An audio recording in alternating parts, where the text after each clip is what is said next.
You are the least qualified FBI director in the history of the FBI. Those words from Congresswoman Jasmine Crockett weren't just political theater, they were a surgical strike at the heart of American law enforcement credibility. What followed was a brutal dismantling of Kash Patel's record that exposed how political loyalty has replaced professional competence at the nation's top investigative agency. Man, oh man, there has been so much today, and I truly don't know where to start. So I'm just going to make sure that we start off with a few facts. So a couple of facts that we need to make clear for everyone is that, number one, Director Christopher Wray, when he was appointed to be the head of the FBI, was appointed by Donald Trump. Now, I will agree that I definitely take issue with a number of decisions that Donald Trump makes, especially when it comes to the people that he decides to appoint to very important positions, including this one, because I did have to make sure that I wasn't going crazy.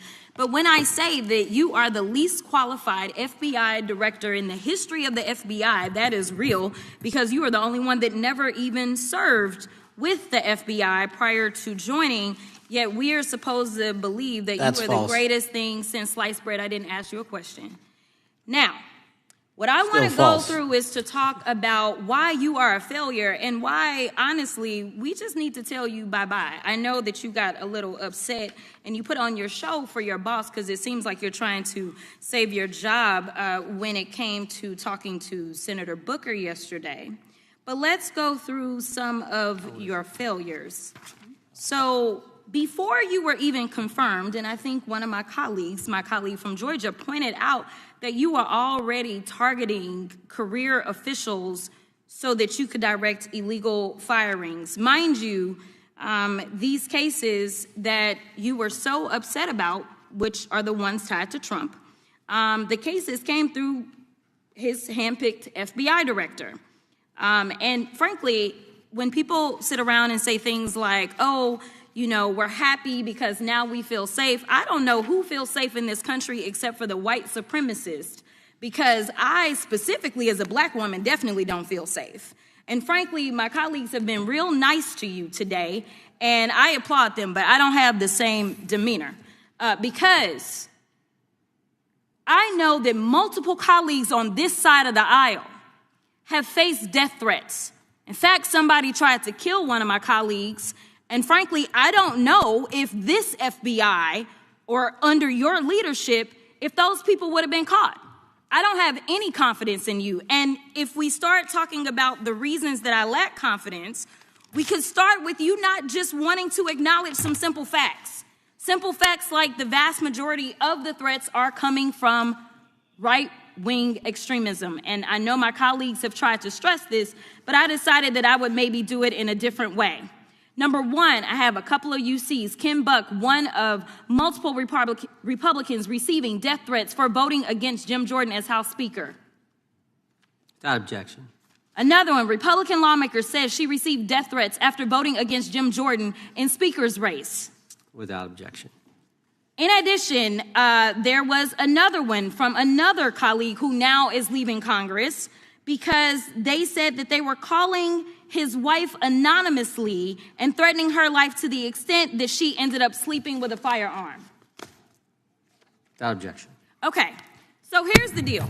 How are we supposed to have confidence when you're sitting up here telling the Senate yesterday that it will take you 14 years before you can get the FBI fully staffed to do their jobs? You're also now redirecting resources so that they can go and play ICE agents on the streets. You're getting rid of your most qualified people. And even when it came down to somebody that you consider to be a friend, you were posted up having some fancy dinner to the extent that you posted not only once erroneously, you posted twice erroneously as it relates to catching somebody. And then you want to go and say, let me take a victory lap. Because honestly, if it wasn't for parents deciding that they were going to turn in their child, it seems like y'all wouldn't have got there, even though he literally confessed online. So I'm confused about what it is that the FBI is doing except for trying to put on a show for the apprentice or whatever you want to call him. The day after all of this took place, there was domestic terrorism that was taking place at HBCUs. They were targeted. Yet I didn't hear anything from the FBI about what was going on. And again, black people kept saying, how did we end up in this? Because the numbers are so very clear that white supremacy is a problem. And honestly, I've not heard anything out of you today that makes me believe that you're going to do anything about the white supremacy problem. The one that is leading to children being killed, children being shot, as well as members of their community as they're worshiping in their churches. The time of the gentlelady has expired. If the gentleman would like to respond to any of that.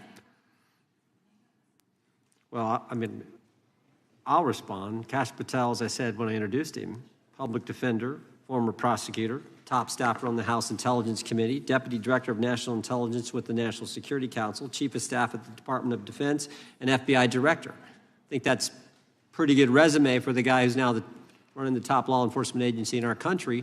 And we've seen all the stats that he's given to the committee on how much better they're doing at getting the bad guys than the previous guy was doing. With that, I recognize the gentleman from South Carolina. Thank you, Mr. Chairman.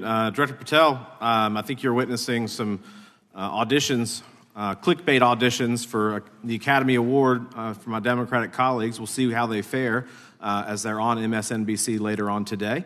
But do you care, before I launch into my line of questioning, to respond to Ms. Crockett from Texas on that very elaborate and theatric display?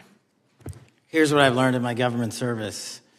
I don't give a damn what they say about me as long as I'm succeeding in the mission. We're succeeding in the mission because the men and women of the FBI have never been empowered to do more work and to hit the streets harder than by President Trump's authorities and resources he's given us.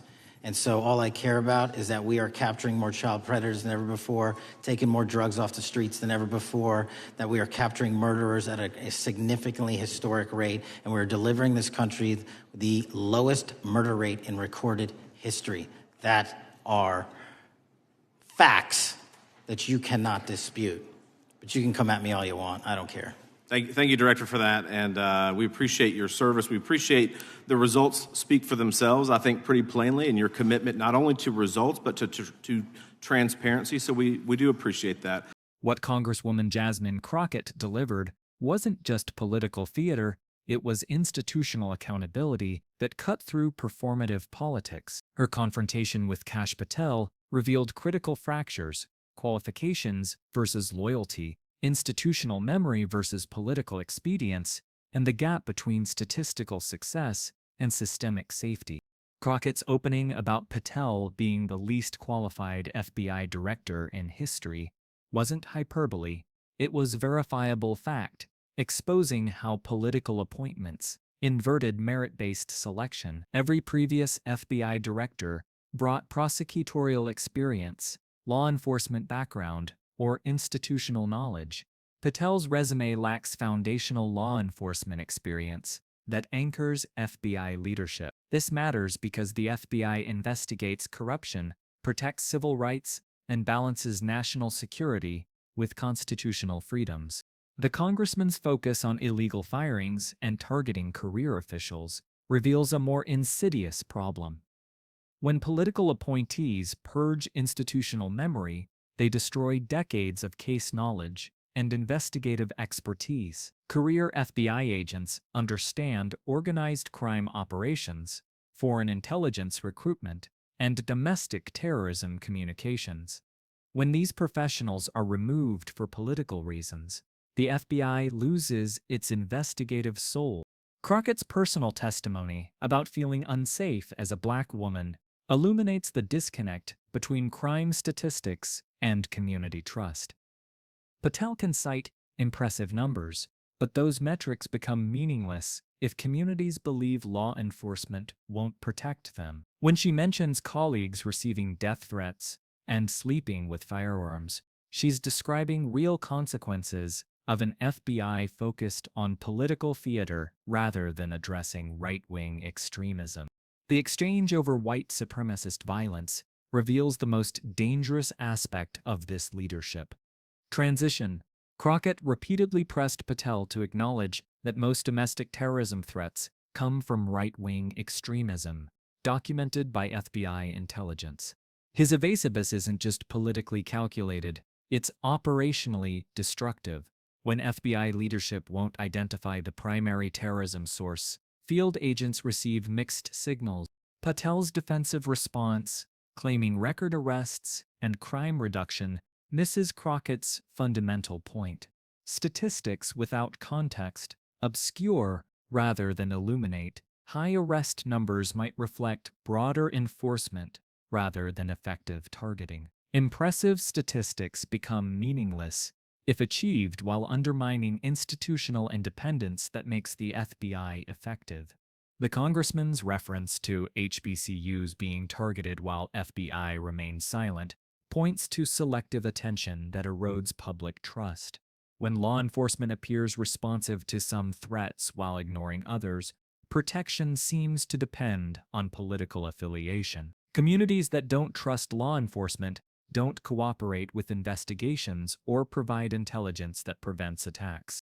What makes Crockett's confrontation significant is exposing performative law enforcement leadership. Patel's claim that he doesn't give a damn what critics say sounds tough, but reveals misunderstanding of democratic institutions. Public accountability isn't a distraction from the mission, it is the mission. An FBI director who dismisses congressional oversight demonstrates unfitness for the role. The broader implications extend beyond one hearing exchange. When political loyalty becomes the primary qualification for law enforcement leadership, when career professionals are purged for institutional knowledge, and when statistical success is divorced from community trust, we're changing justice itself. Crockett's questions weren't just about Patel's qualifications, they were about whether American law enforcement will remain professional or become political. This confrontation should serve as a warning about prioritizing loyalty over competence in critical institutions. The FBI's effectiveness depends on public trust, institutional memory, and professional independence that political appointees find inconvenient. If we care about actual public safety rather than statistics, we need to take Crockett's warnings seriously before institutional credibility damage becomes irreversible.